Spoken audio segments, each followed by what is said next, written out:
Yeah. Yeah. I don't know, so some gyms that are like ultra elite, that just got $150 a month. So yeah, a lot of places are giving like. Yeah. No. Oh, he's online. Yeah. Hi, Paul. There he is. Yeah, no, there's some, this whole. I like. Oh, yeah. Yeah.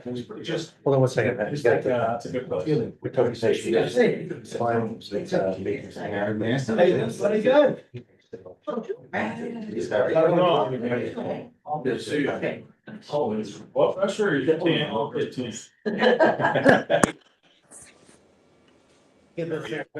It's a long way. Yeah. Can I come over tomorrow? Yeah, tomorrow's actually. I think that's right. Yeah, I forgot. I didn't get it. But, yeah. Yeah, what time are you gonna? Yeah.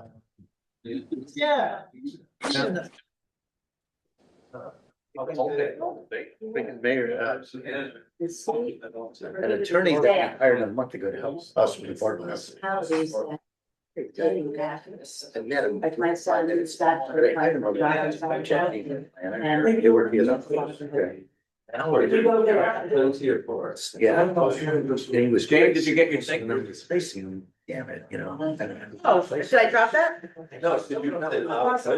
Oh, it does say, Yeah, where's this store? can I see it? Alright. It's so pretty. What is this? You have to look at it. Okay. Yes. So, because down, something like that in my yard. School's fine. No, in your call. In my yard, I think it was my. No. That's not me. It's so funny, it's just like it. I gotta show you what I found. Text them today, I go. That's why I was like, how did this end up here? I don't think a lot of it, so. What are you doing? Oh, here it is. Wait. Hold on. You make. Yes. Oh. This is what they say. It is. Great. Rio's getting. Oh, you may have had one. You wanna take a time? I'm just gonna look over some of the old accounts, clean up some old stuff, but then you have that one fund which, I don't know if you're waiting for these. To take care of it. But, I mean, we do have. Things on Facebook, he's got a lot of videos. Yeah, and he's like walking down the. Yeah. Street.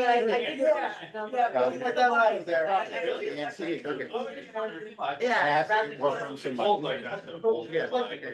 I know it's like way down, there wasn't anything really Like me. Yeah, big for it, I'll let you go. Are you, yeah, it's exciting. you wanna say 10 Oh, AM? me? So you're thinking of the interview? Yeah, come on, away. Okay. Cause I have to go with Anita, she's got Oh, to, yeah. she's also this, her pet plan. Oh, is that? Yeah. Later in the I day. know. Especially during the So I'm just gonna be over there for like an hour and a half. It's fine. Life's good in the hood. Yeah. So I can either go up after work and have work. Oh, But I don't know. yeah. Text me when I know. Sure, thank you. There you go. Short. You ever been? That's right. So, you know, it's funny, like, I always thought they were down lower, like I kind of unscrew. Yeah. Do they? I have a lever. I mean, like spinning fin and. Things spin, they go higher or lower, I don't know. I try it, I think they go higher if you go to the left. Yeah, there is a big one. You go to the left, That's That's better. Spin it to the left. They used to bomb. Left, see right in front. See, let's see, Just, right, it's already, yeah, it's hotels there now. People live on it too, or? Yeah, see if it's doing. they have hotel complexes. Real? Even more than one. Good. But every once in a while. He's right there. It's fine. What an order. Just when you think he's gone, he's. So, let's send you up too, every now and again, they come across here. Yeah. It's, hand grenade from World War I. Oh, that's right. Councilman Nowicki's in. Behind you, but she's very. Oh, that's right. I'm right here. Someplace warm and sun. I think so. It is. Yes. By the pool. Well, probably what? 2:30 there?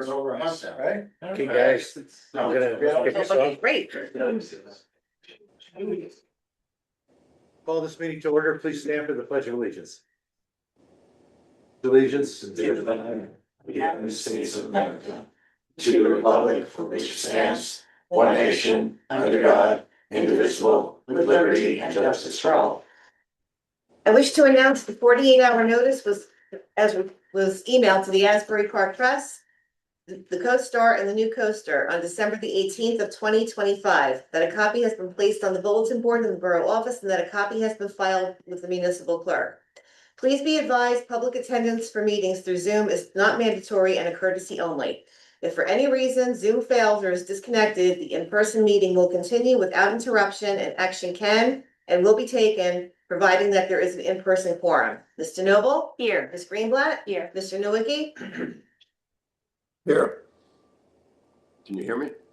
Yes. Mr. Carr? Yes. Mayor Guptezi? Here. And Councilman Nowicki is very generously joining us tonight from Cabo, is it, Councilman? Yes, Cabo San Lucas. Okay, there we go. So thank you for joining us. Welcome, everyone here in attendance, and we do have a handful of folks on Zoom as well. We got a good full agenda, and let's dive right in. Item 5 on the agenda are workshops, and there are none. 6, presentation and bids. I've asked the head of our Office of Emergency Management, Norman Goldfarb, to give us a brief overview of the past couple of weeks' activity related to snow and storms that the borough has dealt with. Thank you, Mayor. Appreciate it. On Sunday, February 22nd, Bradley Beach was impacted by Winter Storm Fernando. Days before the storm's landfall, we got started to prepare for its impact with discussions and review for our preparedness protocols with Mayor Gubitosi, Business Administrator, Dougherty, and municipal department heads. We then executed preventative measures in anticipation of the reported severe snowfall. On that same day, February 22nd, the governor of New Jersey declared a state of emergency effective at 12 p.m. During the duration of the event, the New Jersey Department of Transportation issued driving restrictions on our roadways and throughout the state. Our Department of Public Works made ready their vehicles and put together a stamping schedule for the removal of snow on our roadways and municipal property. The snow removal was accomplished in phases during and after the snowfall. The police department activated the Bradley Beach notification system to our residents, which would continue before, during, and after that snowfall. The police department directed vehicle removal to allow snow plows to remove snow from the streets, curb to curb. During the storm, the police continued to provide normal police services at all times, including their communication center for incoming and outgoing calls on the telephone and on radio communication. The fire department and the first aid squad assembled crews at the first aid squad for immediate response to any call out, as well as standby for possible activation of our warming station or shelter at the firehouse. The fire company purchased and prepared meals for any borough employees who were on duty during this event. The Office of Emergency Management monitored the progress and the progression of the storm. During the initial phase, OEM prepared for the storm by discussing preparedness and actions to be taken by the borough. The Emergency Operations Center was officially activated on Sunday, February 22nd at 5:15 p.m. The interdepartmental coordination was conducted, as well as notifications and coordination with outside agencies, including Monmouth County Office of Emergency Management, American Red Cross, New Jersey Department of Transportation, JCP&L, Emergency Notification System, and assistance to vulnerable population here in Bradley Beach. The Emergency Operations Center was staffed until Monday, February 23rd at 4:30 p.m. At present, the Bradley Beach Office of Emergency Management is working with the Monmouth County Office of Emergency Management and the State Office of Emergency Management Recovery Bureau by submitting all costs information to the state for possible reimbursement of expenditures by Bradley Beach for this event. The state of emergency was canceled by the governor on Wednesday, February 25th at 6 p.m. Thank you, Norm. And Norm, a couple thoughts. One, first of all, I just want to thank you, OEM. I'm gonna speak later in the meeting about the broad amount of support you had and the borough had, not only from OEM, but from police, fire, first aid. And I'll get into more detail, DPW, of course. But just while you're standing here, would you mind introducing your colleagues from OEM? I think most of our residents recognize police and DPW. They don't all know you and your team, but I want to give you a chance to just quickly introduce them. Sure, I have my 2 deputy coordinators here tonight who were with me during the whole event and who stayed here at the operations center for at least 24 hours. And that's Deputy Coordinator Pierce Hill and Deputy Coordinator Dan Raggi. And I just want to thank all your team as well as the rest of our employees for a wonderful job over the past couple of weeks.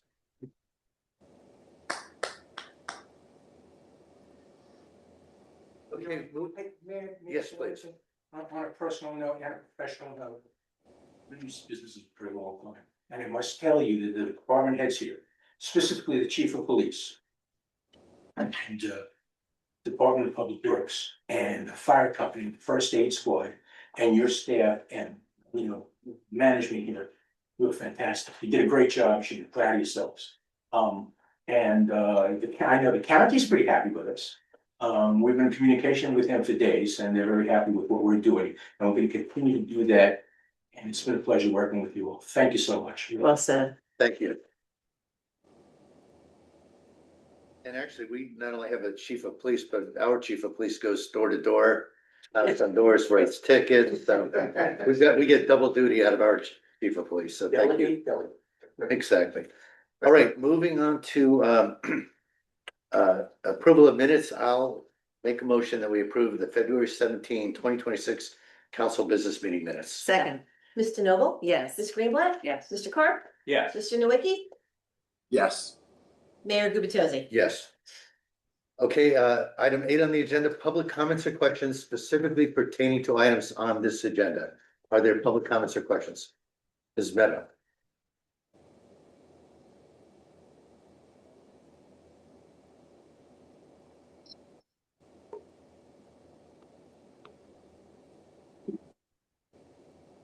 Nancy Meadow, Ocean Park condominiums. And I would appreciate being shown the same respect to the address I have given. That is given to other people like the Bartletts, Mr. McGill, Mr. Pagano, when they just merely come here and say the name of their business, that's what I'm doing.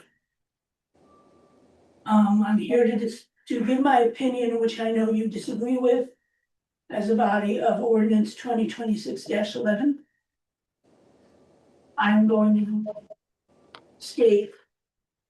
I think it's a fact, but I'm just gonna go with it, it's my opinion. That there's 365 days in a year. That we've been lucky for several years until this particular one to have very little plowable snow again.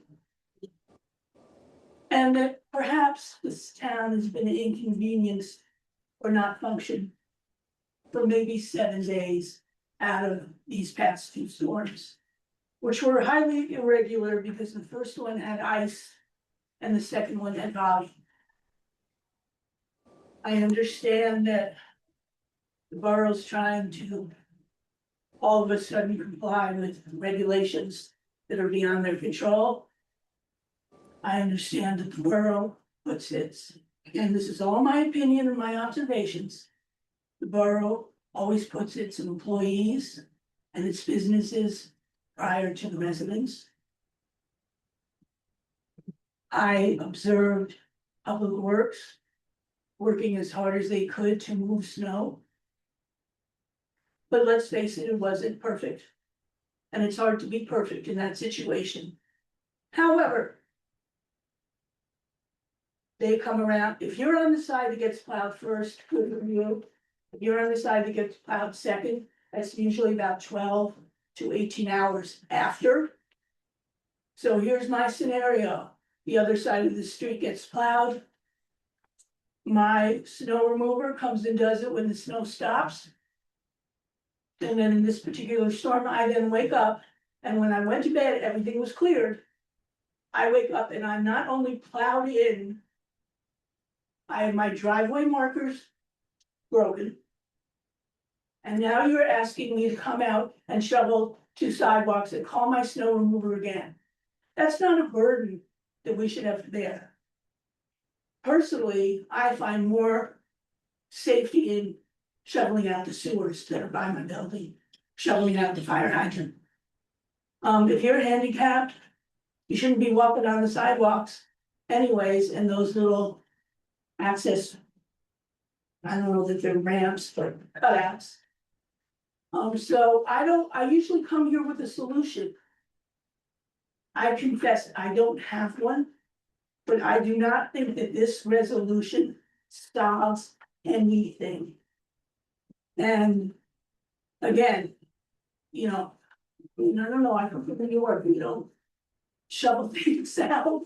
But when I come down Main Street, a county road, and I'm watching Public Works taking care of that, and I watch them come down my road and pile everything into the corner, pile everything into our driveways. And may I say, we are 2, 4, 5 votes. And this body knows the importance of each and every vote. And I urge you to not approve this particular ordinance, but work at a better solution for the problem. Thank you. Ms. Bennett, just one clarification. I think you referenced 2026-11, but I think you're describing 2026-10. 11 is just blocking the sidewalks. It was 10, that's a lot of the snow emergency measures, is it? Perhaps I didn't understand. I interpreted 10 as to the fines and 11 is to clearing the handicap access. I don't know down.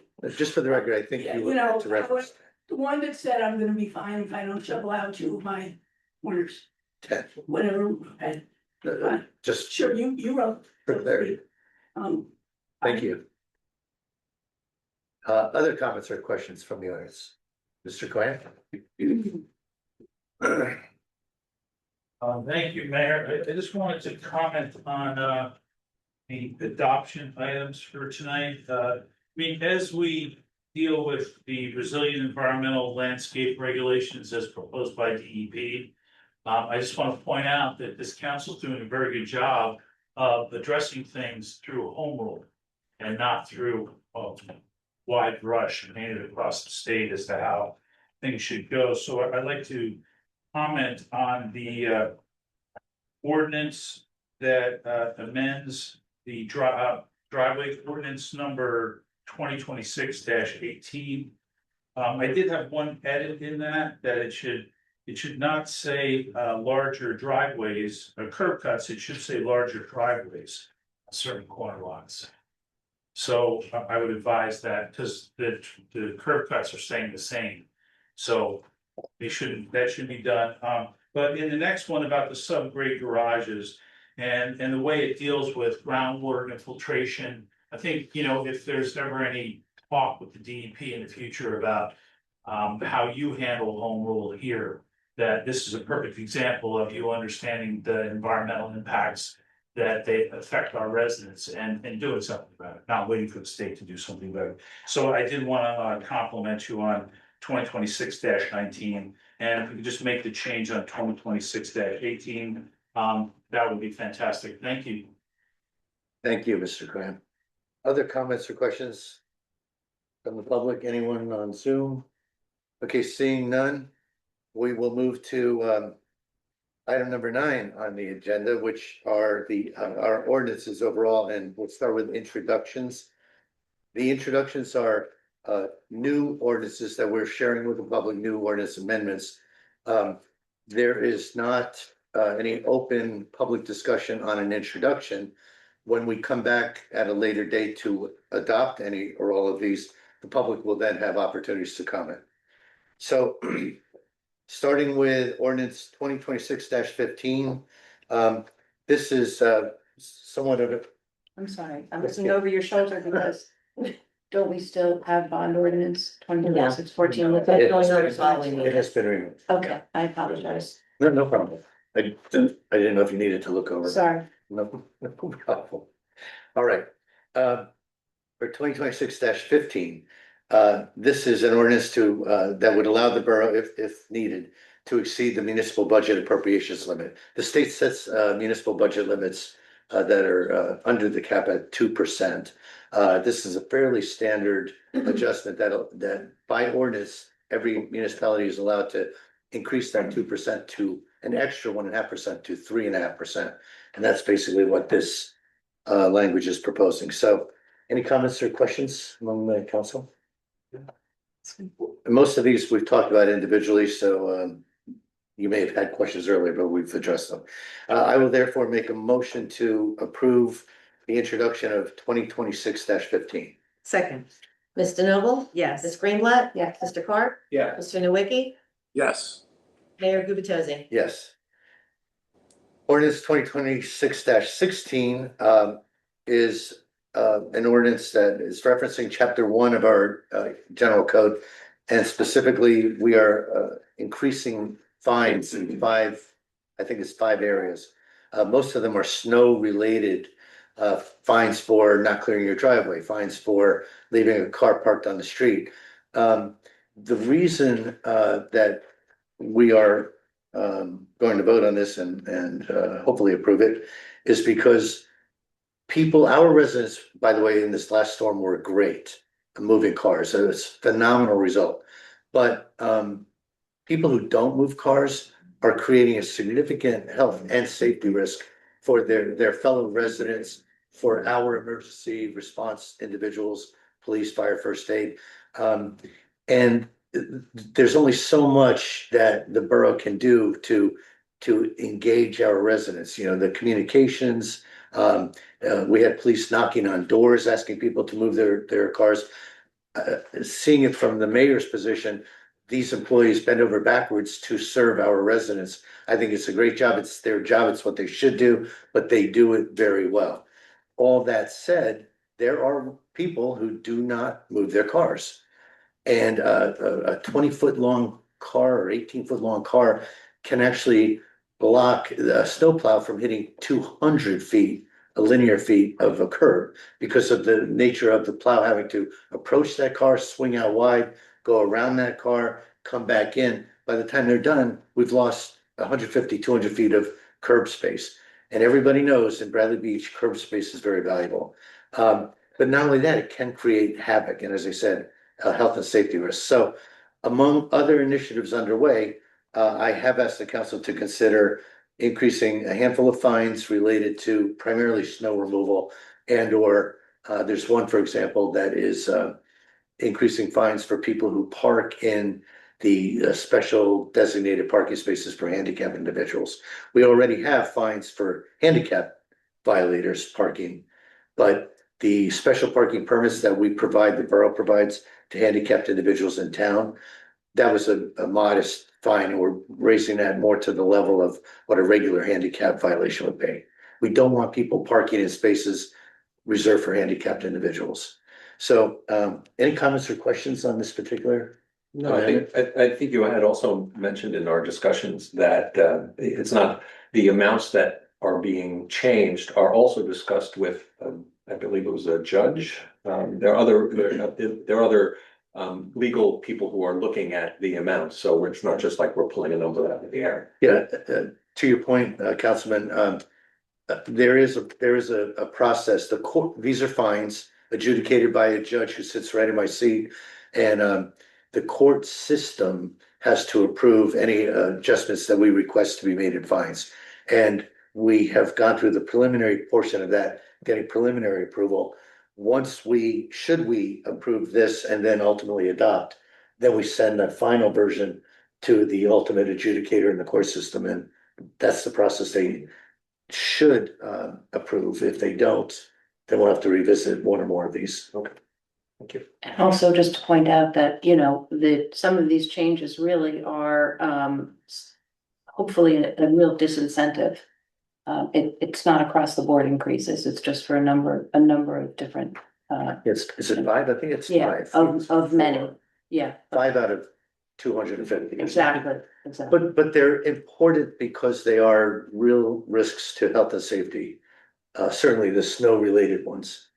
So if there's no further discussion, I'll make a motion that we approve the introduction of 2026-16. Second. Ms. DeNoble? Yes. Ms. Greenblatt? Yes. Mr. Carp? Yes. Mr. Nowicki? Yes. Mayor Gubatose? Yes. Paul, I love the way you paused for effect. Yeah. I was hanging with bated breath. What was I gonna say? Okay, introduction for ordinance 2026-17.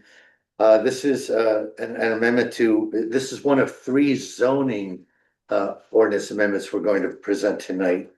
And this first one, I think of this as cleaning up an error. The bottom line is, a number of years ago, the council here approved a zoning ordinance amendment that was intended to help us undersized lots. Owners in town of undersized lots are deemed to be non-compliant, conforming. And if you're a non-conforming smaller lot, by definition, you want to do any kind of adjustment to your property, any kind of construction, renovation. By definition, because your lot is small, you have to go to the land use board. You automatically are deemed to need a variance. And a few years ago, we changed the ordinance around to say, look, if you're making changes, if you're doing a renovation on a small property and you're staying within all the confines of our zoning ordinances, so your setbacks are good, your height is good, all, impervious coverage and all that, you do not have to go to the land use board, which could cost folks well over $2,000. 2,000 is just usually the amount, or 1,500 is the amount they put in escrow, but then they have to bring their professionals, could be $5,000 or $10,000. And it's just not right. So we, the council, I was part of it, we were very proud of ourselves a few years ago for making that change. What I did not appreciate until in the past week or so, an architect came to us and said, you said we could make renovations on smaller lots. And we didn't have to go to the land use board. But there's language in here. I, the architect, am remodeling, renovating a house, redesigning it. And I'm not creating any variances, but there's language here that says you also cannot increase the original footprint. And you also cannot increase the original volume of the house. So for example, if this architect wanted to expand the footprint of the house and do it within regulation, this little clause in this ordinance said you cannot expand it. And that I know, because I was part of the team that worked on it, that was not the intention of this. It was just an oversight.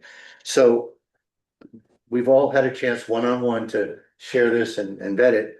But I think what we're really doing here is just creating and correcting an oversight where the intention is not to penalize smaller property owners. They should have the same ability to make a renovation on their property, and they should be able to expand their footprint or expand the volume of their house as long as they are within all appropriate regulations with the zoning. So with that as a quick overview, any other questions or comments? Covered it all. Okay. Next time I'll let one of you guys do That's it. okay. In that case, I will make a motion that we approve the introduction of 2026-17. Second. Ms. DeNoble? Yes. Ms. Greenblatt? Yes. Mr. Carp? Yes. Mr. Nowicki? Yes. Mayor Gubatose? Yes. Okay, 2026-18 is the second of three zoning ordinance amendments. As Mr. Cohen mentioned, this is in reference to driveways, and we'll address the title in a moment. But what was identified by our land use board, and Mr. Cohen worked on this with Mr. Carp, our councilman who's also on our land use board, as well as Mr. Mayor, Dennis Mayer, who serves as the vice chair of the land use board. They came to us with this recommendation because there are on corner lot properties where oftentimes the driveways do not run down along the side of the house, but instead if the frontage is on a, let's say, an east-west street, the garage entrance is often on a north-south street behind the property. And because the properties are typically narrow, 50 feet or less wide, there are challenges with the angles of getting a car entering the property from the side street, getting two cars into a two-car garage. So what they came to us with is this recommendation, effectively widening, allowing the widening of driveways from normally it'd be a 10-foot, it'd be a 12-foot curb cut, 10-foot initial width, but that 10-foot width of a driveway is really challenging to get into a two-car garage. And they are suggesting that from the, I may be off a little bit, from the property line, you enter through the curb cut, you go through the apron, and once you hit the property line, you can widen your driveway at that point to 16 feet to get yourself two cars into the garage. Did I state that fairly accurately? Yeah, actually, the driveway between the curb cut and the property line is also, instead of 10 feet, would now be 12 feet. And then you would flare out to the 16 at the property line. It would, previously they would need an ordinance, a variance for their driveway width on a corner lot. Because our ordinance requires that they enter through the long street. I have a quick question. You say the property line, so it's not the setback, it's Well, the property line is, the right of way. the right of way. Right of way, which Yes, is town property. okay. It can be, it was 10 feet, now it can be Oh, 12. okay, even in the right of way. Curb cut width, it doesn't change, that's 12, Okay, yeah, and then when it flares out, how and far? it flares out at the property line, Got it. and you can park two cars in front of your, So that's after the right of way? that is after the right of way. Okay. Any further comments or questions then about 2026-18 before I make the motion? No, I think it also allows for, without taking away parking spots on the street, because the curb cuts are still the same. It allows for a much easier and more cars to actually be parked on the driveway. Yeah, good, very good point. That's good. Okay. Are there certain, I'm just wondering, are there certain two-car garage properties on the north-south streets where the actual apron is what is the width of the two-car garage? If they must be pre-existing There are non other ones, yeah. Yeah, there are some. That now. Right. There's plenty of examples that are done, probably. They're not currently allowed, but Yeah, I just want to make sure you'll adjust the I'm title. gonna do that. Yes. Thank you. Okay, so first, if there's no further comment or questions, I'll make a motion that we formally change the title of this ordinance 2026-18 to change the words larger curb cuts to larger driveways.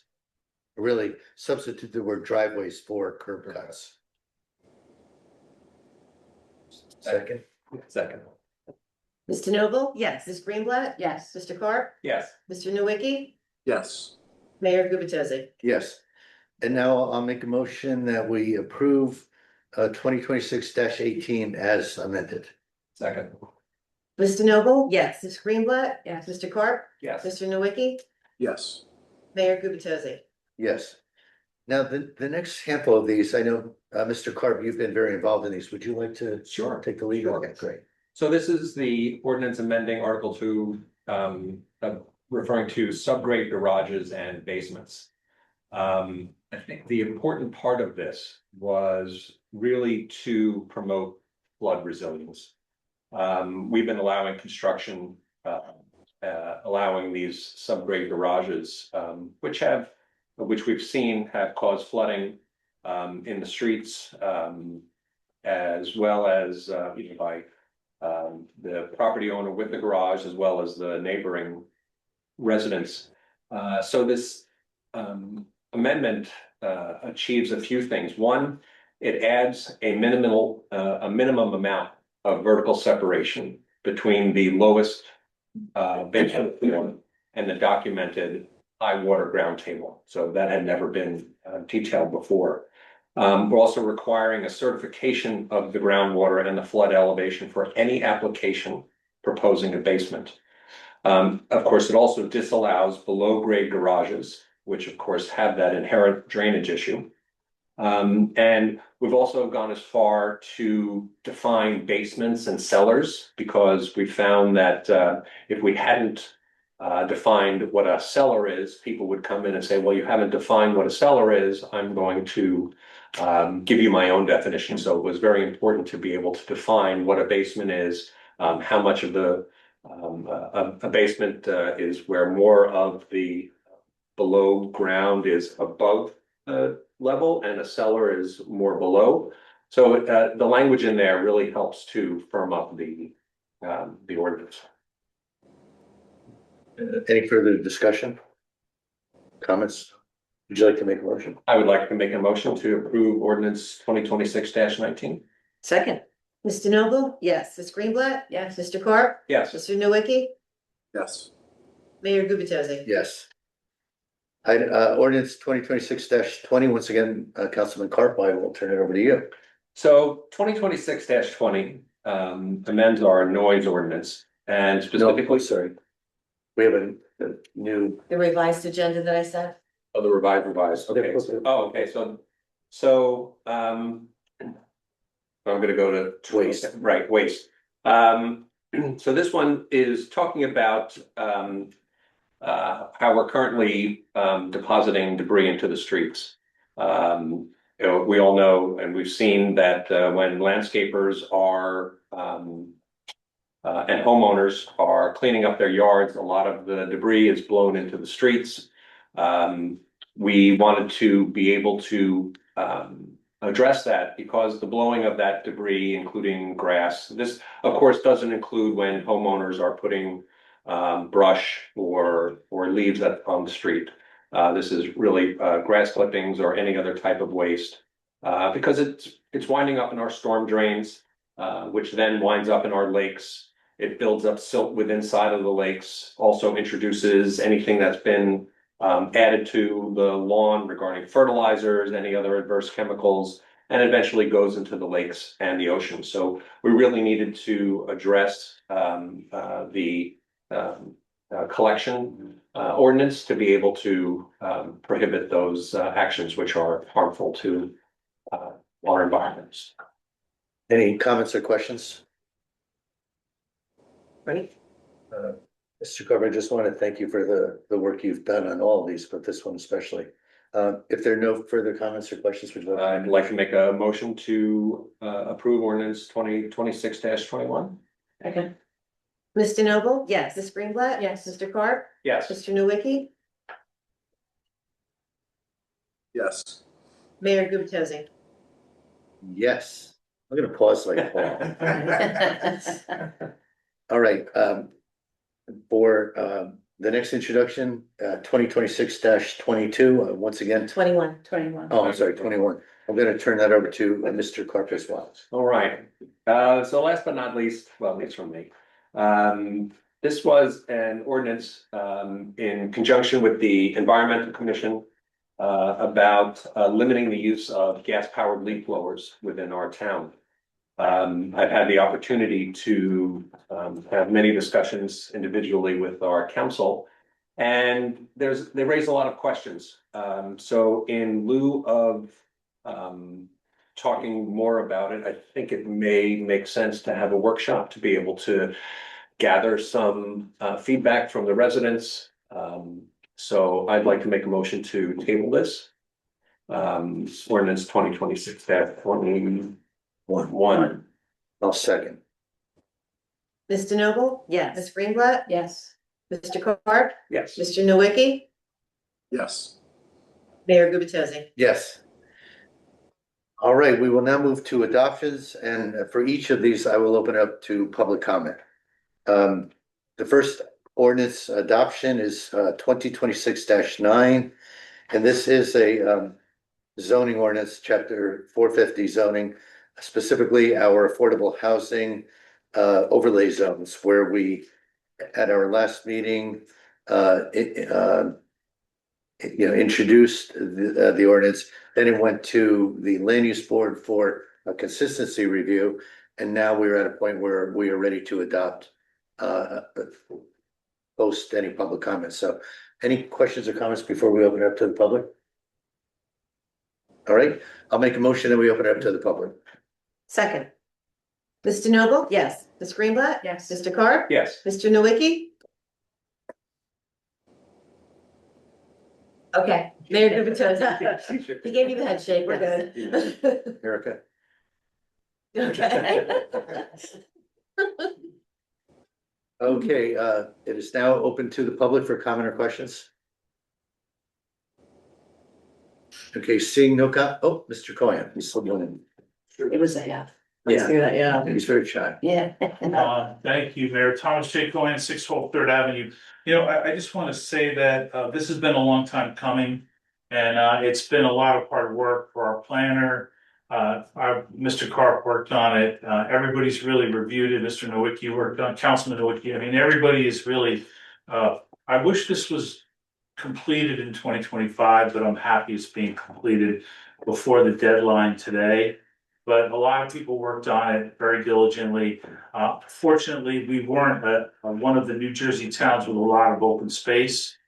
So we didn't have to engage in going to the Supreme Court to try to overturn the usurping of home rule from our town. But again, it was an open negotiation with the planner, Fair Share Housing and the courts. It takes a while. It's not inexpensive to do it, but it was done correctly and will give us the protection on one side. And on the other side, it will give us the opportunity to create affordable housing in Brevard Beach. So, I think, one thing that it's done is it's really raised awareness of the process, as it's been an open process at the land use board and here. And we want everyone to understand that, you know, we're meeting our state requirements and hopefully, we're gonna get some units very soon. We lost some in the past, but you know, I don't want to be burdened by what has been. Let's just keep going. Thank you. Thank you. And on that note, it bears recognizing your efforts publicly as well. I know you worked with our planner in the early phases of this, kind of identifying what overlay zones might look like. You mentioned Mr. Carr playing an instrumental role in helping us get through a lot of the details of this, especially right down to block and lot numbers in each of these 5 zones. So it really was a team effort, along with, of course, our professionals, our planner. And the great news is we have reached our settlement in round 4, and now officially tonight, once we approve this, we will be making the deadline that was imposed of March 15th.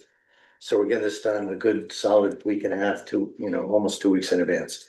So with that said, I will make a motion that we close public comment and adopt 2026-9. Second, Ms. Noble? Ms. Yes. Greenblatt? yes. Mr. Carr? Yes. Mr. Nowicki? Yes. Mayor Gubatose? Yes. 2026-10 is the amending of chapter 9 traffic for the borough's revised ordinances to revise temporary parking regulations during snow emergencies. And this is, in fact, cleaning up the narrative around when to move your cars for alternate side of the street parking, as well as adding greater clarity around snow removal, including removal of the snow from corner lot ADA ramps that Ms. Meadow mentioned earlier. Any comments or questions before I open it to the public? I just wanted to acknowledge Ms. Meadow and her comments, and I appreciate your comments and lack of suggestions and solutions to this, because it is a very difficult, these were difficult storms that we had. I think many communities like ours have experienced the same kind of thing.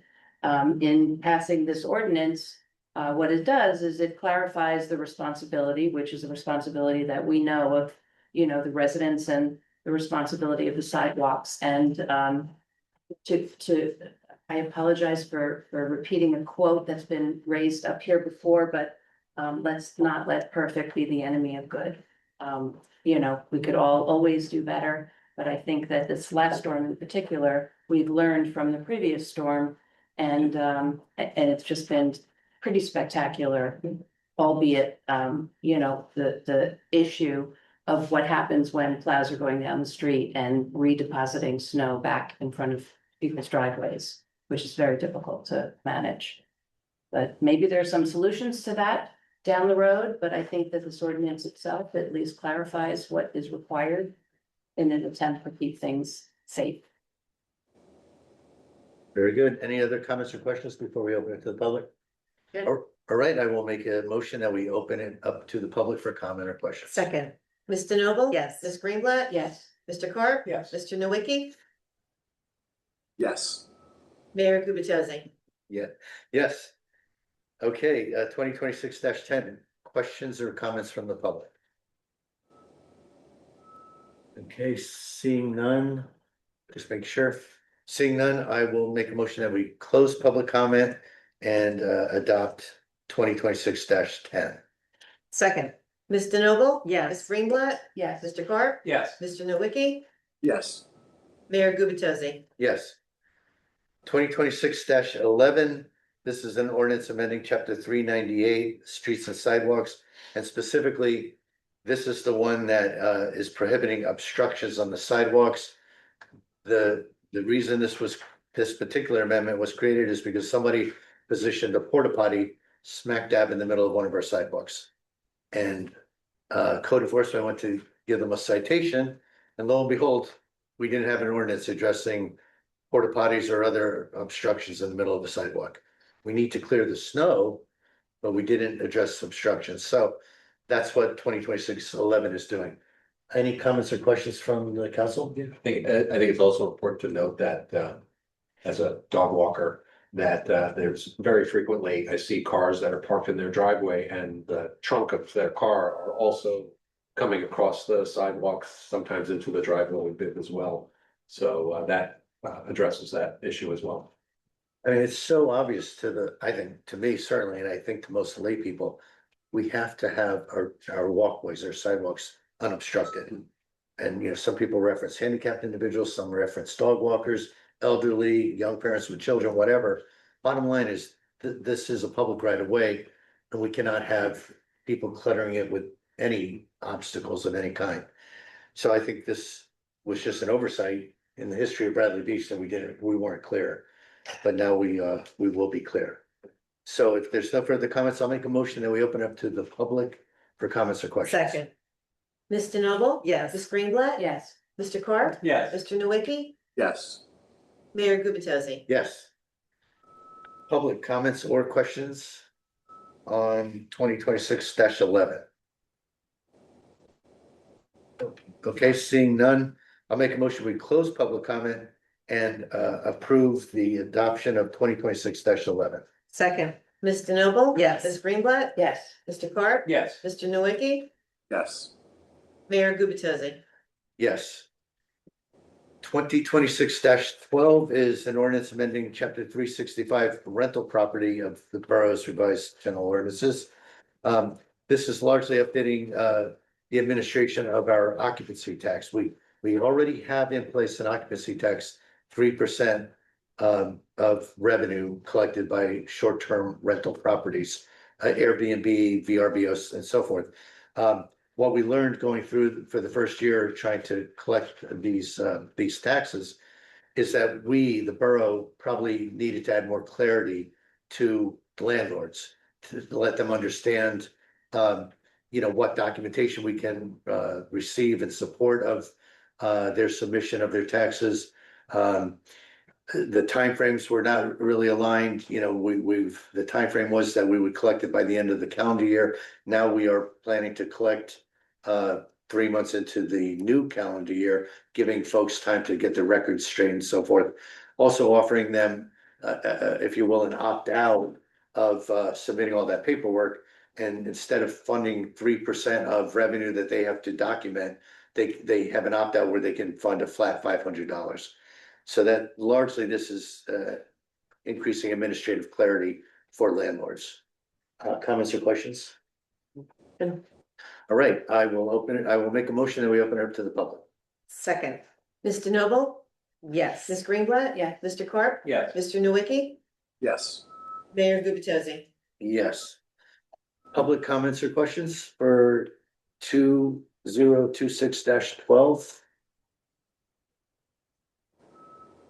Okay, seeing none, I will make a motion to close public comment and adopt 2026-12. Second, Ms. DeNoble? yes. Ms. Greenblatt? Yes. Mr. Carp? Yes. Mr. Nowicki?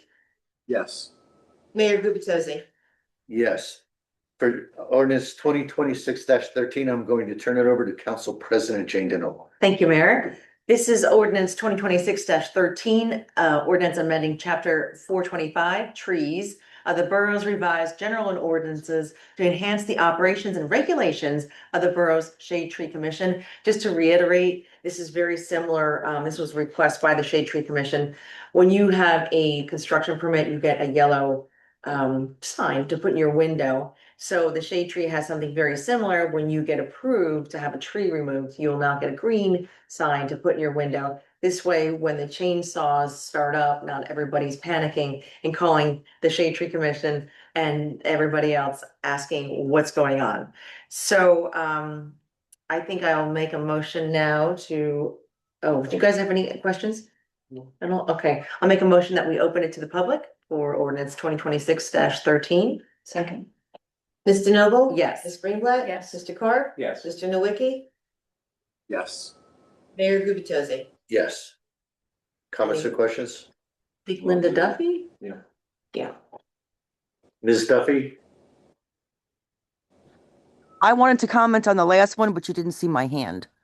I didn't put it up fast enough. All right, can you save your comment till the end of the meeting at this point? Yeah, I can. I just figured this out. Thank you very much.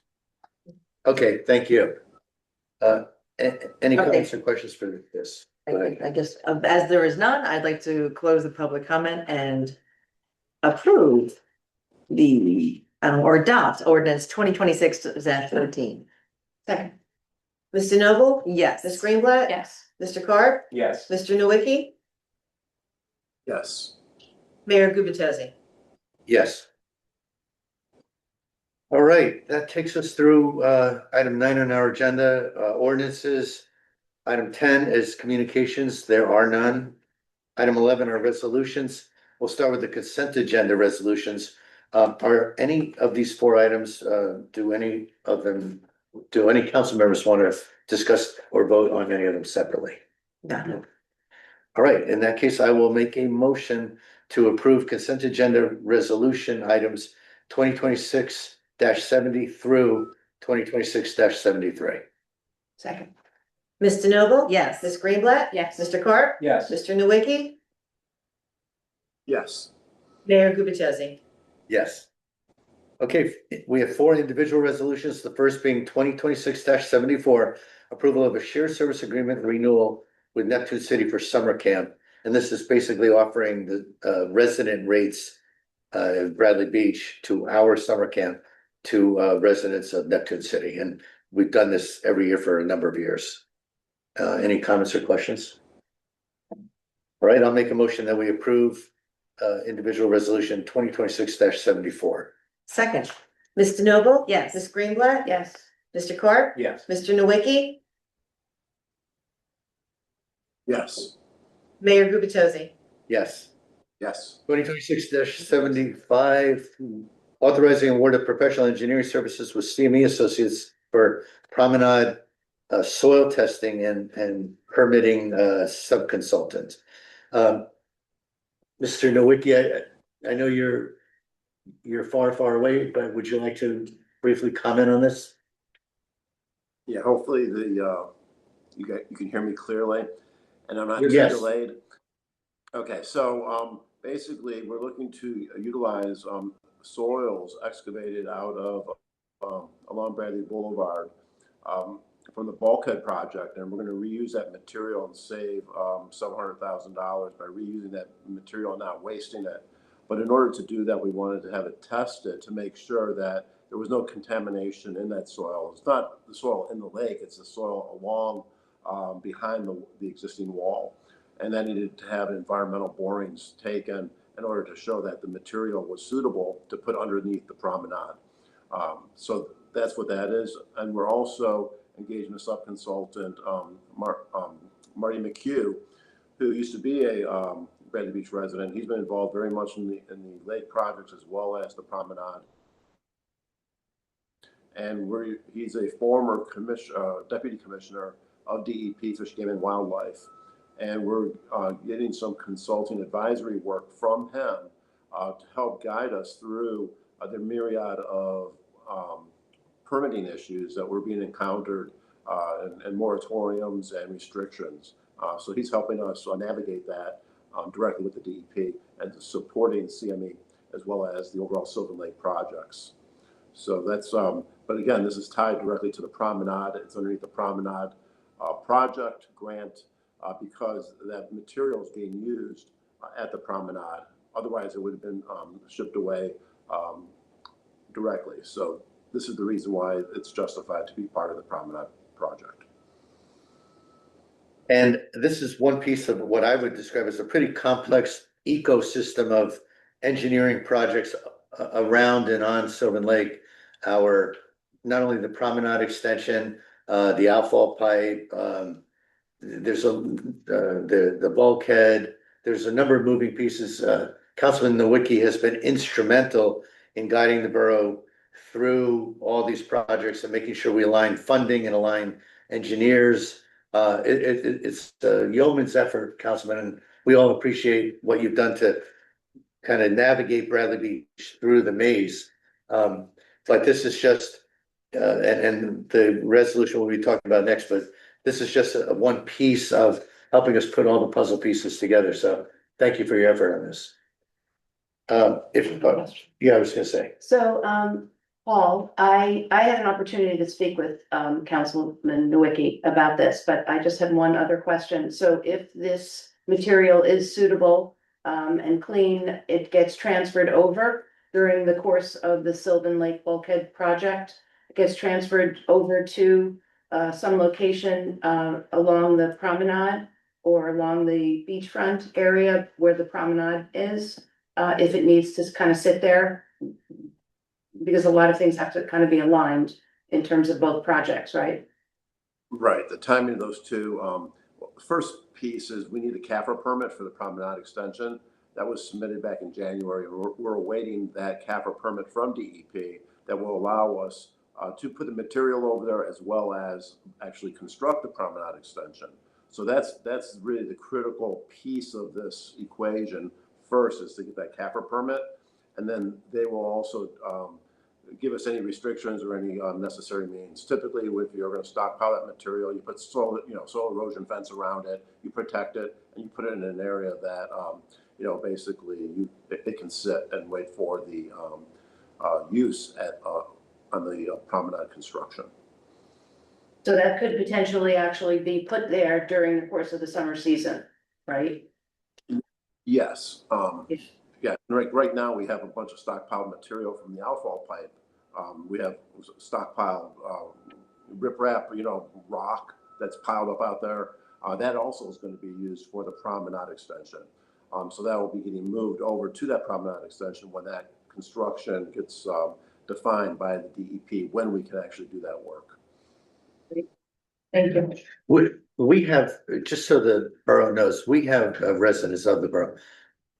We have fairly significant project work. We have a over $2 million grant to repair, plus money possibly committed by the borough to repair the bulkhead. We have a $4 million grant for the promenade extension, $3 million or so in grants and loans on the outfall pipe. I mean, you add it all up, it's a lot of money, all working towards fixing that broad area, Sylvan Lake's renovation, as well as the promenade, which is a key resiliency point. That is the low point in Bradley Beach for ocean surges. So if we can extend that ocean bulkhead, that'll give us greater, safety from flooding. So, but there's so many moving parts, and that's what I alluded to earlier, that Councilman Nowicki is, helping us align this. So a simple example of his observations that are guiding us is this particular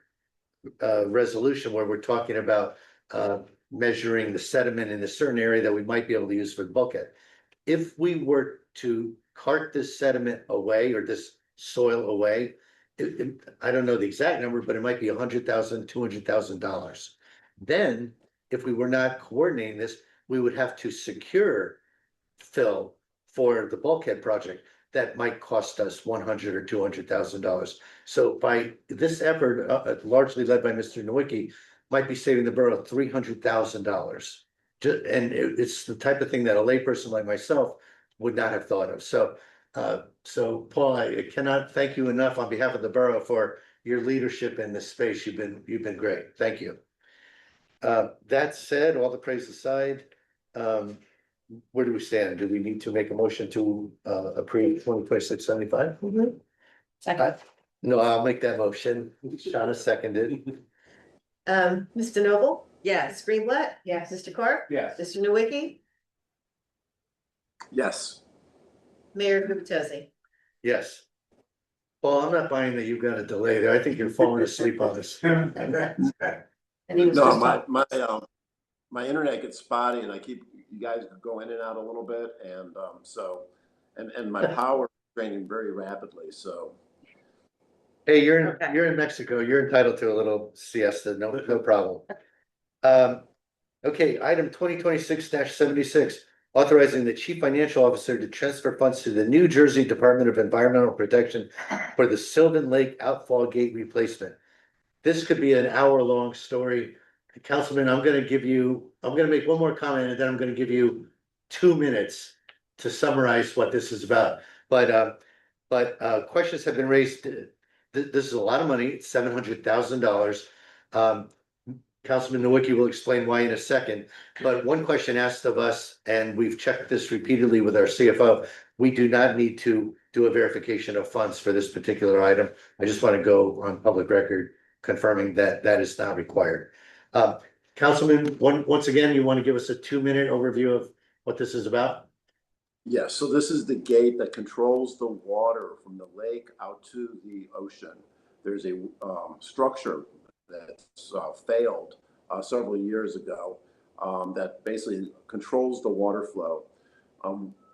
We've spoken about this previously.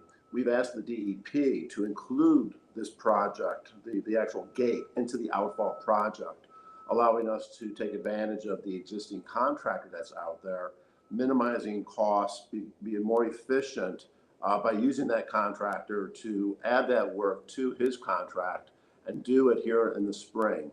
We'd already passed the ordinance for this and increasing the dollar value of that $700,000 in an earlier council meeting, and that cost is shared between us and Avon. So it's a $350,000 of actual cost to the borough. $350,000 is actually Avon's commitment. We're sharing that cost 50-50. Thank you. Any other comments or questions from the council? All right, I will make a motion that we approve 2026-76. Second. Mr. Noble? Yes. Ms. Greenblatt? Yes. Mr. Carp? Yes. Mr. Nowicki? Yes. Mayor Gubatosi? Yes. Item 2026-77, I'm gonna turn over to Councilwoman Greenblatt. Thank you, Mayor. 2026-277 is ratification of resolution 226-71, Darcy's St. Patrick's Day event reschedule approval. This is a ratification to reschedule the event, which this is actually retroactive. They were planning a St. Patrick's Day event this past Sunday, and it was coinciding with St. Patrick's Day Parade in Belmar, which was canceled. And so Darcy's had asked if they can do their event on Saturday, the day prior. And so both Councilman Nowicki and Councilman Carp and I were the 3 governing body individuals who had approved this. And so this is now just codifying, ratifying that this took place on Saturday. And it was approved by 3 members of council. So I look to approve resolution 2026-277. Second. Second. Mr. Noble? I have multiple items that could be perceived as a conflict. and I live within 200 feet, so I'm going to recuse myself. Ms. Greenblatt, Yes, Mr. Carr, Yes. Mr. Nowicki, Yes. Mayor Gubatosi. I also live within 200 feet and I will recuse myself. So that motion passes. We will move to item 12, announcements. There are none. Item 13A that we all wait for anxiously every meeting, the business administrator report. Mr. Doherty. Thank you, Mr. Mayor. I want to second what Norman expressed earlier. Him and Bob really were fantastic through this last storm. The police department did an exceptional job. Department of Public Works came in, people left vacations early to make sure that they weren't stuck somewhere or caught in traffic getting home. But I would also tell you that a lot of it has to do with the residents themselves. By, moving their cars to one side of the street, by listening to the police department. The police department contacted businesses and asked them to close early. Right, all that helped us get the streets clear. So, it truly was a team effort, including the residents themselves. So, I do give kudos to our OEM, our police department, our Department of Public Works, but I think it's also important to recognize the residents themselves. That played a major role in ensuring that the town looks so good, 24 or 48 hours after the storm. Also, I want to just, certainly not to correct Councilwoman Greenblatt, but just to amend her statement. The Belmar Lake Como St. Patrick's Day Parade wasn't canceled. excuse me. It has been postponed to Saturday, first time ever. It's gonna be on a Saturday, March 20th. So hopefully, the mayor and council from Bradley Beach will join us in Belmar. Love that. For a good parade. Are we gonna have a float? Start making one right That's now. gonna make it one. Yes. I have a pickup, sit in the back of the pickup truck. PW's there, you can run on their. Yeah. Their fire department. To run on a fire truck.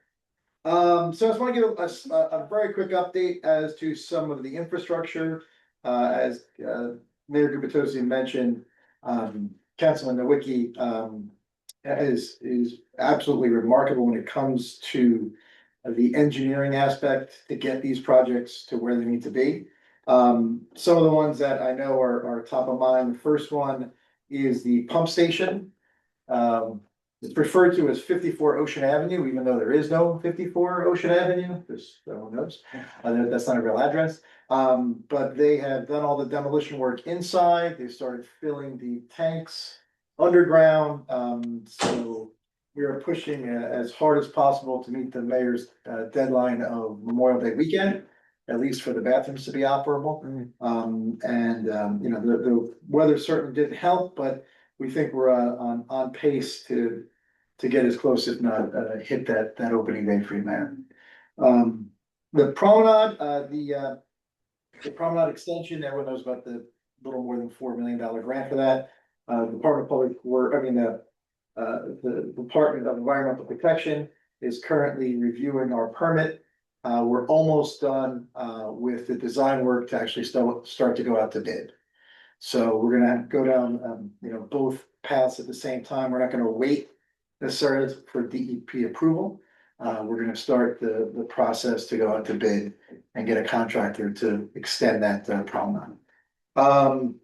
As mentioned before, the gate is moving along well at Sylvan Lake. And those are the real updates, the only main updates I wanted to give to the council and the residents today regarding some of the infrastructure projects. So thank you, Mr. Mayor. Very good, thank you. I must comment, I am continually amazed at your knowledge of Belmar. I'll be honest with you, and this is tough for a politician, but I'm gonna be honest, I make up most of it. I say it in a convincing way, so it is very believable. Sometimes I use my knuckle to even point. Except you seem to know a lot more about parades and alcoholic beverages than most politicians. It's extensive study and training, sir. Well, thank you, sir. That said, we are now at 13B on the agenda, mayor and council reports. We'll start with Councilwoman Greenblatt. Great. I also just want to point out and make an announcement, unless I'm stepping on your toes, Now go right ahead. that we now have signs on Main Street that say 25 miles per hour. And so Main Street is officially 25 miles per hour heretofore. And the signs are not in the middle of the sidewalk. The Arts Council met yesterday, March 2nd. Mark your calendar for a music improvisation play shop, Thursday, March 5th, that's this week, 7 to 8 p.m. at the Biazzi Center, led by Arts Council member Abby Khan. The program is a guided and collaborative music making experience. Instruments will be provided, all levels from little to no experience, welcome. Come join this fun expression of community music making. Doors open at 6:30 and the event is free of charge. Their next meeting is scheduled for Monday, 6:30 p.m. at the Biazzi Center, and the public is welcome. The Fletcher Lake Commission will next be meeting on Thursday, March 12th at 6 p.m. here in this council chamber. There's no current news to report. And I'm going to relieve everyone of all of my recreation events that I always repeat and reference the website. So some upcoming specific events, Radio Bingo, this is for recreation. Radio Bingo runs March 21st, 6 p.m. at the Fire Hall, featuring the music of the 90s. Go to the recreation website to purchase tickets for admission. Mark your calendars for the glow-in-the-dark Easter egg hunt, March 27th, 7 p.m. at the Rec Center baseball field. Rain date is Saturday, March 28th at the same time. The Senior Club is having a makeup meeting this Thursday, March 5th at the Banquet Hall at 12 p.m. And their next meeting is Wednesday, March 25th, noon to 3 at the Biazzi Center. Mahjong Open Play runs every Friday, 1 to 3, also at the Biazzi Center. Bradley Beach and Neptune City have a shared service agreement for recreation. So please check the recreation website for all the programs running and open to Bradley Beach residents. Summer Camp 2026 registration will open on March 16th. Camp runs from June 29th to August 14th. It runs Monday through Friday, 9 to 3 p.m. Be sure to register early as last year's program filled to extended capacity. New this summer, Bradley Beach and Neptune City will host a marine science camp for 1 week this summer, July 27th to the 31st, Monday to Friday, 9 to 2 p.m. for ages 5 to 14. This will take place at Memorial Park in Neptune City. Applications are currently open, and if you visit the recreation page on the borough site, you'll see details and registration information. Once again, construction continues at the rec site with the completion of paver work. Court striping is planned for the end of winter, as well as an exciting grand reopening of the facility in early spring. There is still limited public access to the facility. The Recreation Committee's next meeting will be Monday, March 9th, 6:30 p.m. at the Neptune City Community Center. That's my report. Thank you, Councilwoman. Move to Council President, Ms. DeNoble. Thank you, Mayor. Tourism has a meeting next week, but the director, Amy Baker, has asked me to remind everybody to mark their calendars for March 14th and 15th is the 8th annual Shamrock Hunt. Shade Tree has a meeting tomorrow. Unfortunately, they do not have a quorum, so Chairperson Noelle Weinberg has postponed the meeting till next week, March 10th. The Board of Ed had a meeting on February 17th. The board approved funding for phase 1 of a new playground project at the school. This will be supported through a combination of local district funds and the District of Community Affairs grant they were awarded last year. This represents an important first step in updating their playground facilities in a responsible and fiscally balanced way. They also recognized and honored Jennifer Pingator, the Governor's Educator Teacher of the Year. They also recognized and honored Nicole Covert, who was the Educational Services Professional of the Year. Also acknowledged was the second marking period high honor student roles, high honor students. It was wonderful to see so many students and families present to celebrate their hard work and academic achievements. And personally, I'd like to thank Alyssa Guzzo. She invited me to the school and I read aloud to the students today in the second grade. And I read a book called My First American Friend, written by Renata Luce, a former Bradley Beach Elementary School student. And that completes my report. Thank you. Thank you, Council President. We'll turn to Councilman Carr. Thank you. So for the Environmental Commission, we attempted to have a meeting last night, but unfortunately they had some last minute cancellations, didn't have a quorum. So they're looking to reschedule for next week. For the fire department, for the month ended February 28th, 2026, the fire department responded to 12 day calls and 8 9 calls for a total of 20. 7 fire alarm activations, 2 natural gas leaks, 3 burst water pipes, 1 carbon monoxide alarm, 1 elevator rescue, 3 downed or sparking wires, 1 electrical fire, 1 mutual aid assist into Asbury Park, and 1 assist resident with a ladder. The department conducted 1 department-wide training and also deployed snowstorm standby crew for 24 hours in conjunction with the Bradley Beach OEM and Bradley Beach EMS. There were no requests for mutual aid from other fire departments. They're still looking for volunteers for the fire department, offer free training for qualified individuals. Anyone wishing to volunteer for the fire department may inquire through the borough's website. For the first aid squad, for the last operational period ending today, the squad responded to 10 day calls and 6 night calls for a total of 16. And 6 were for medical, 10 were for fire. There were no out of town mutual aids requested. The squad requested 1 mutual aid from Asbury Park for a motor vehicle accident. During snowstorm Fernando, when did we start naming snowstorms? The squad collaborated with the fire department, staffed both ambulances with 7 members who answered 10 calls for service, transporting 1 patient to Jersey Shore Medical Center. And they would love to thank the fire department, police, and the Department of Public Works for their assistance during the storm. Total volunteer hours during the period were 16, and they fulfilled 99% of their assignments for the period. They are also looking for volunteers. They offer free training for qualified individuals. Anyone wishing to volunteer for the first aid squad, applications can be found on the borough's website. And also remember, they're still accepting applications to their cadet program for young people 16 to 18 years old who are interested in serving our community. And that's my report. Thank you, Councilman. Is Councilman Nowicki still with us?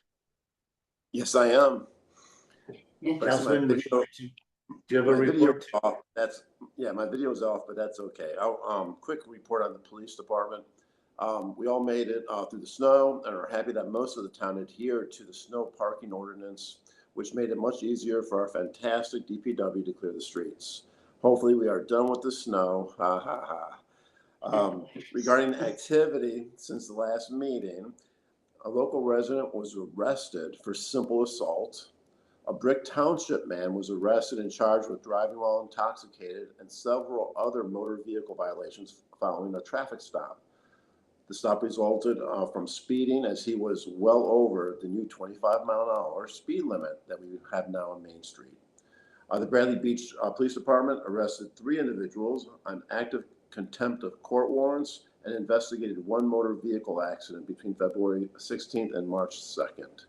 Regarding Sylvan Lake, we did have a meeting on the 3rd Wednesday of the month, and it was a very productive meeting. We reviewed all the projects, kept everybody informed, and we also had a technical attack meeting with all the consultants and the American Littoral Society and Monmouth University, and are looking to see how we are going to be able to advance the sediment removal, i.e.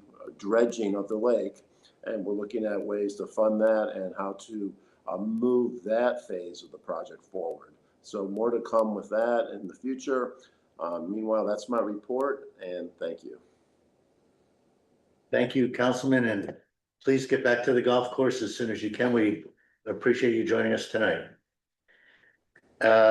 Okay, my report, it'll be quick. Number one, just so everybody knows, we have a new concessionaire. A bid was just awarded for the 2nd Avenue Grill. More to come on that, but it's a 5-year contract, and it's a couple of residents in town who are very excited about the opportunity. They're going to work with the prior lessee to figure out if they want to, do any deals purchasing any of the equipment that's in the Second Avenue Grill now. But we went down, myself and Biagio Cavone, met with them today, and they're very excited about joining the Bradley Beach community of concessionaires. So looking forward to giving you more of a direct introduction to them once they finalize all their contracting. But they are in fact contracted with us, so we're very pleased to have them join us. I really want to build on what our business administrator, Mr. Doherty, said about the snow, not just the most recent one, but the couple of storms we had in rapid succession. Each one we mentioned is probably the only one we'll have like that in 5 or 10 years, and then we had 2 in 2 weeks. And I'm gonna start really, Matt, where you left off, saying that our residents made a huge difference in the success of the borough in clearing our streets. It was night and day compared to the 10 or 12 inches of snow we had dumped on us a week or two earlier. And so number one, start with the key to success, and that is our residents. Our residents were great. Now, how did we achieve that? One, we have a lot of really conscientious residents. Two, we did have our police literally going door to door as snow was beginning to fall, knocking on doors. First of all, identifying license plates, figuring out who the owners of various cars were, then knocking on those doors to say, hey, you got to move your car before you get a fine or perhaps towed. Case in point, it was reported to me after that effort was made by the police, Newark Avenue, which was one of our more challenging streets in the prior snowstorm, had perfect compliance, 0 cars parked on the south side as the snow began to fall. And that is just huge in terms of what that enables our employees, DPW especially, to do. So kudos to the police for doing that early prep, knocking on doors. Kudos also to the police. If you're not signed up for reverse 911s, I really encourage you to do that, because Chief, you guys really stepped up. You've always been great at communicating, but I know you and Captain Terry created new 911 messages, reverse 911s, in the interim period when we're flipping over from phase 1, which is move your cars off the south side or the east side to the north side and the west side. You guys created some new messaging, which I thought was incredibly well done. Just ease of communication. Many residents complimented me. I try to take no credit. You guys do such a great job.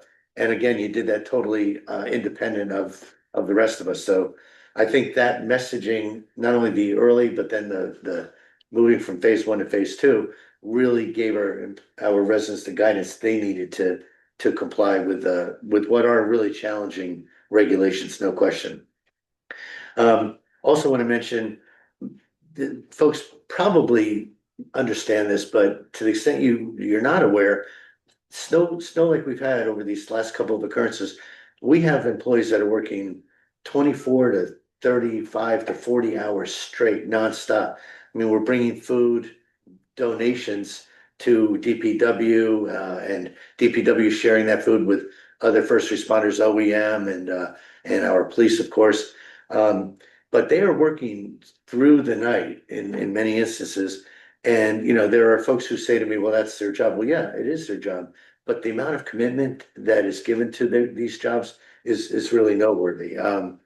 We do have a couple folks 2 storms ago, 1 or 2 that I'm aware of this storm, that actually surrendered vacation time to make sure they could be here to help their colleagues moving the snow and getting this all done. I mentioned OEM, police, DPW. I want to put in a plug for our Director of Communications, Amy Baker, who's often involved in helping us with a lot of the communications as well. And I want to also mention that our own Pat Allen, this particular storm, was out with one of our smaller, I don't know the names of the vehicles, but what is it, Kadobi or what's? Bobcat? Well, Bobcat, basically. Clearing corner areas where, we've had a lot of pushback from the community, corner lots that have ADA ramps, Pat Allen was out doing his best to clear as many of those as he could with a small equipment Bobcat. So Pat Allen and others were also helping our police dig out a few cars that needed to be towed. One, I think, was sitting basically in the middle of Brindley Avenue. And we did actually have to tow 5 cars, but tow companies will not take a car if it's buried in snow. DPW coordinated with our police. DPW dug the car out sufficiently that tow company could get in, and our police supervised the removal of those 5 cars. So it's a massive effort, and I say this because there are people regularly who say, give this more thought. How can we do this better? And I'm in the middle of the thought process. Number one, our professionals have this pretty much down to a science already. And I do my best to add 2 cents here or there, but I don't know that there is much more thought that can be given to it. I beg people to come to us, bring us your new ideas. What can we do better? And we did tweak it. We did get police knocking on doors. We had police with loudspeakers telling people to move. We added some new messages. So can we improve? Sure. Did we improve? I think we did, and I think our residents did. But the folks who say give it more thought, please help us, because we've given it as much thought as I think is humanly possible. And by the way, everything I hear about neighboring towns is Bradley Beach has shined in the results we've delivered compared to some of the neighboring towns. I won't mention any folks here might have been former mayors. And my understanding is we know, that's right, Mr. Doherty. But my understanding is Bradley Beach has shown in comparison to many other neighboring towns. So thank you again to all of our employees. Finally, my comment is there are folks who from time to time say we value our employees over our residents.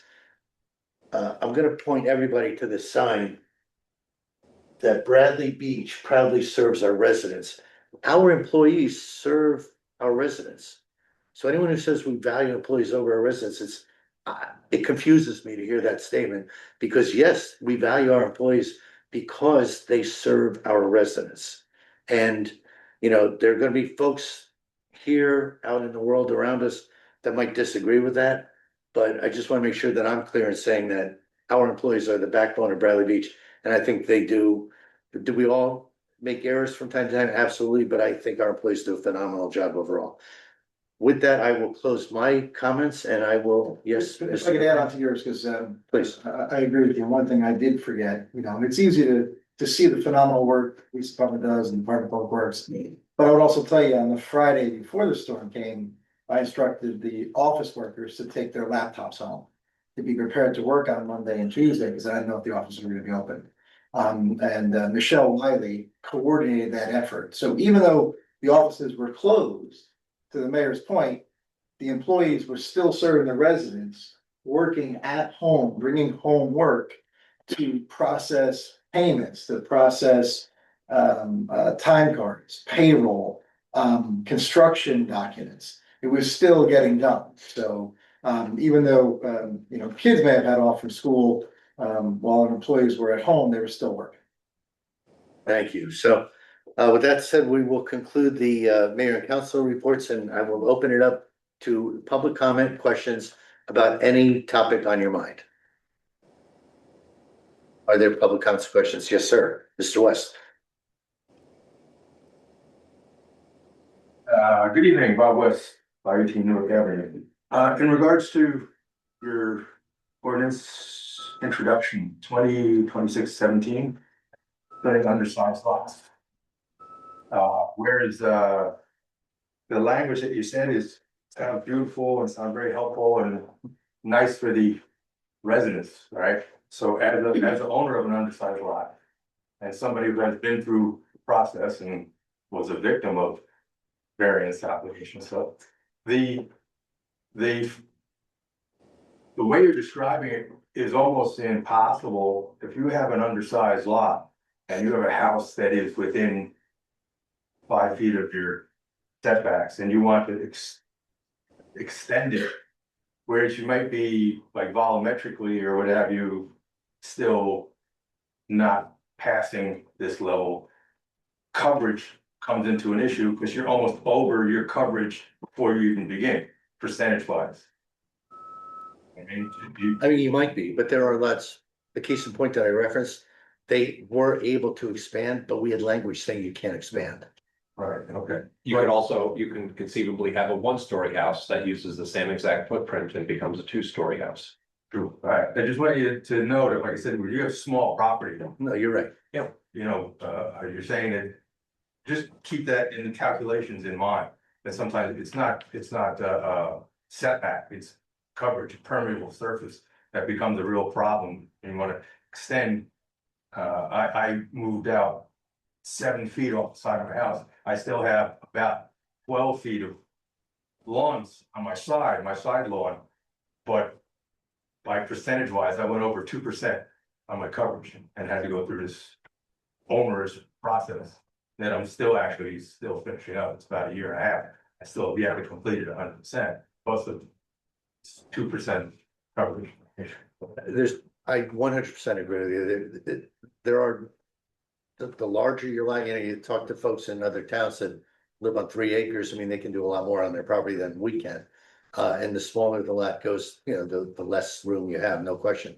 But you may not realize this, but a few years ago, you and anyone else on an undersized lot, you were deemed non-conforming, and anything you wanted to do, you needed a variance. Now, if you can do work, renovation type work, and not create a new variance, you can do that and not have to go to land use board. That was the big accomplishment that we were trying to protect tonight. But to your point, we did not reduce, you know, setbacks or impervious coverage or any other regulations. It's that coverage calculation that really becomes a problem sometimes when you want to build a little bit. I don't have so much setback. I still have setback. And I'm in compliance with setback, but coverage by 2% caused this whole problem. Okay. All right, well, thank you for your. Ms. Meadow, did you have a comment? I did, but I was letting others speak. Okay, do you want me to recognize you? I'll wait. Okay. Rick? Rick Bartholomew, 116 Newark. Just regarding the blockage of the sidewalks, does that also apply for like hedges that are obstructing the sidewalk? And or the planting strips where the people have put various objects out there that, so I'm hoping that that's all gonna be thought of when everybody walks around and looks at these issues. Two separate things. The sidewalks are not, this ordinance did not address the planting strips, but the sidewalks, it includes everything, hedges, whatever. If something's overgrowing onto the sidewalk, it has to get trimmed back. Planting strips are different. We do have restrictions on planting strips. Some things are grandfathered. That's all. Thank you. Yes, sir. Peter.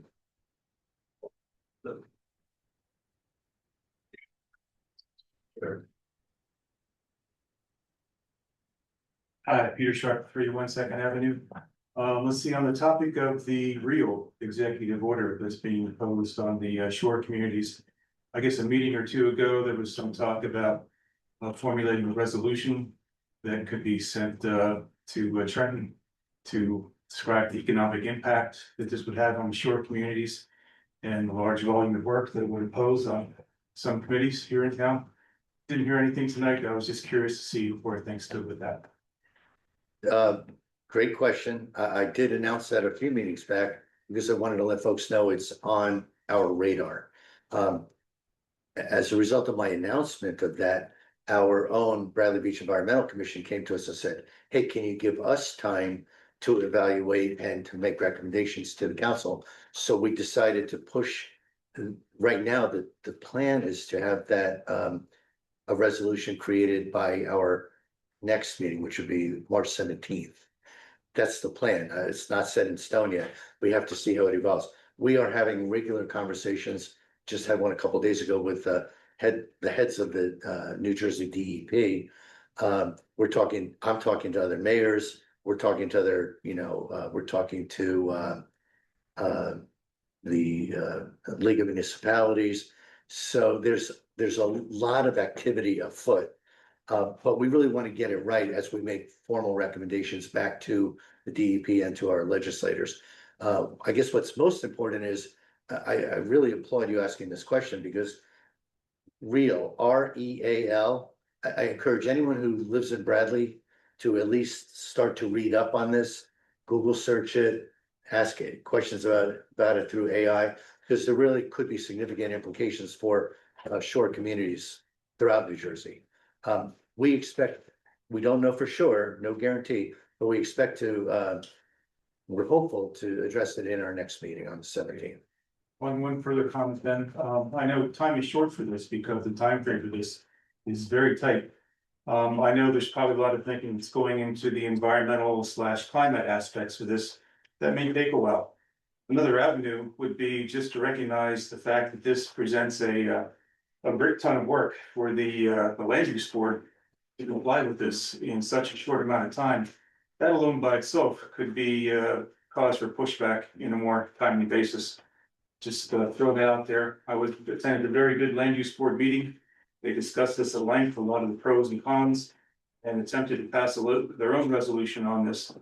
I think it got hung up because a lot of the members were conflating the environmental climate impacts versus the actual practical matters. I think either one serves as a basis for pushback. Unfortunately, because of that conflating, the resolution didn't get passed. I hope we can proceed on that basis if if things proceed slower than we hope. No, thank you very much for your comments. Yes, Ms. Davidson.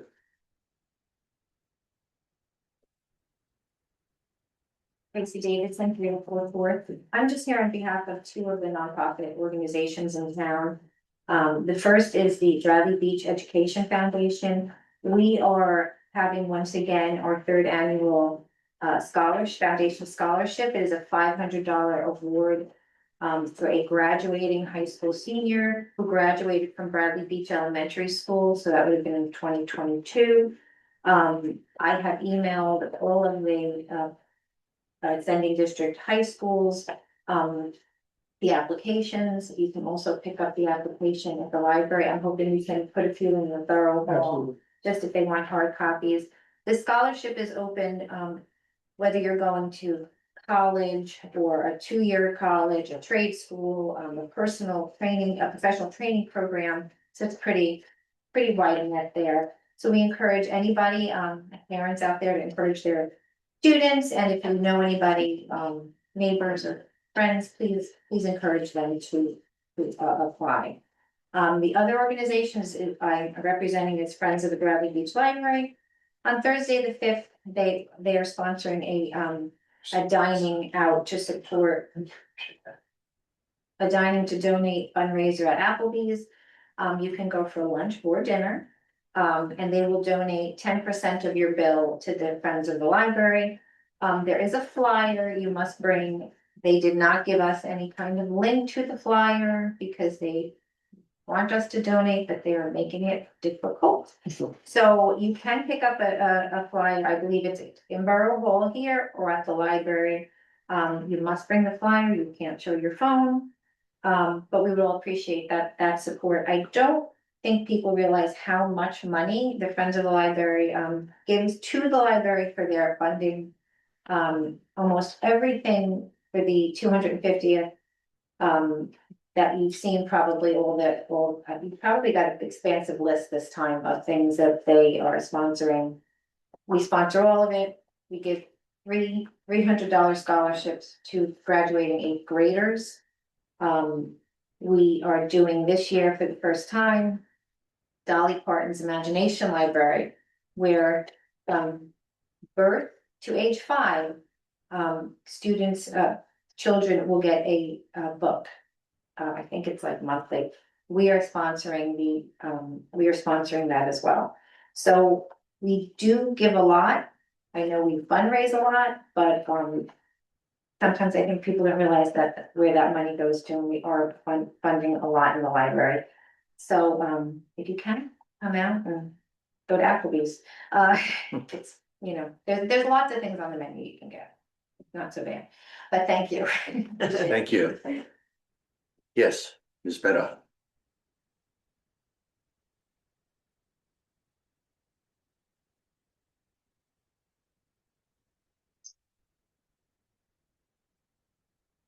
Nancy Meadow, Ocean Bar Condominiums.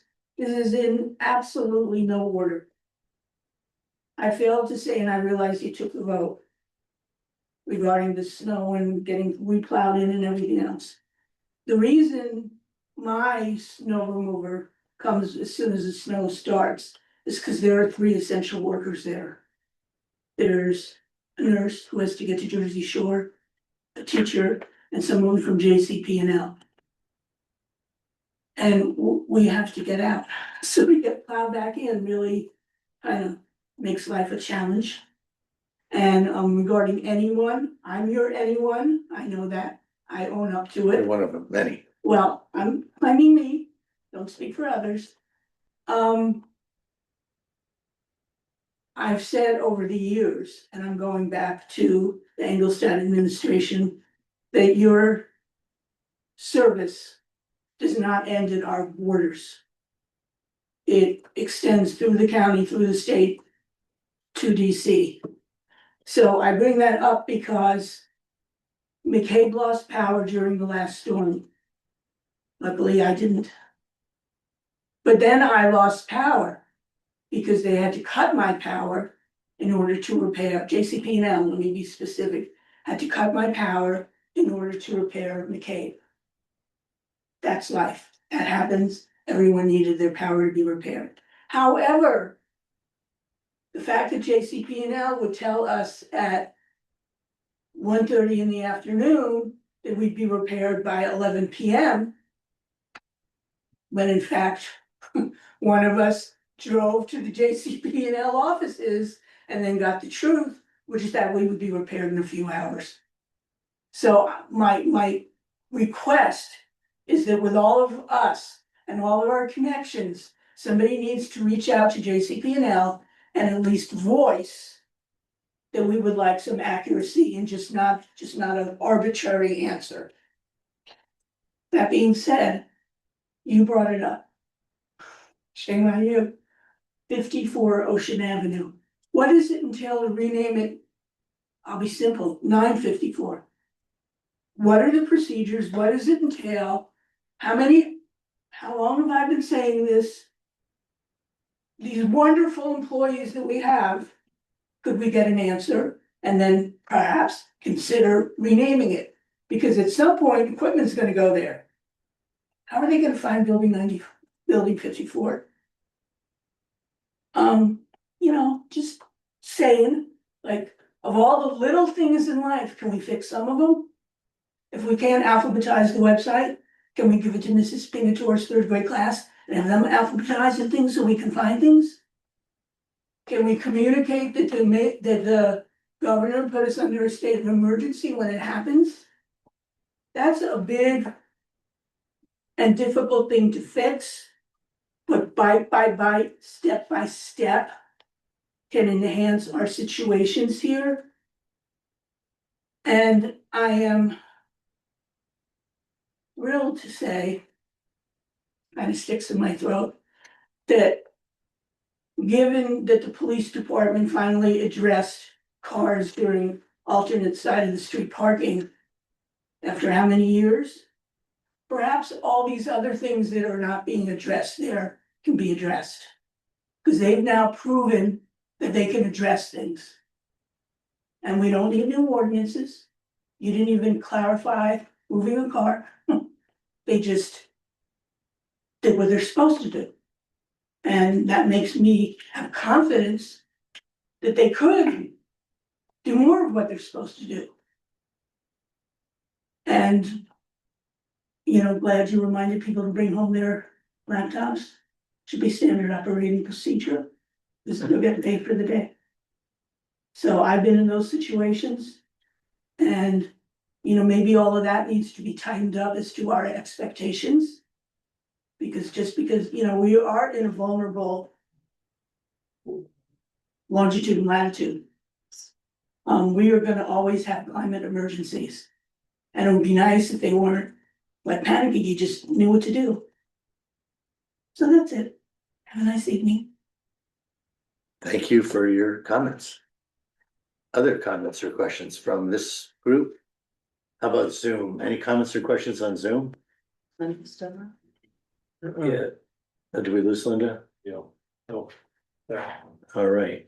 All right, well, seeing no other comments or questions, I will make a motion to adjourn. Second. All in favor? Aye. Meeting adjourned.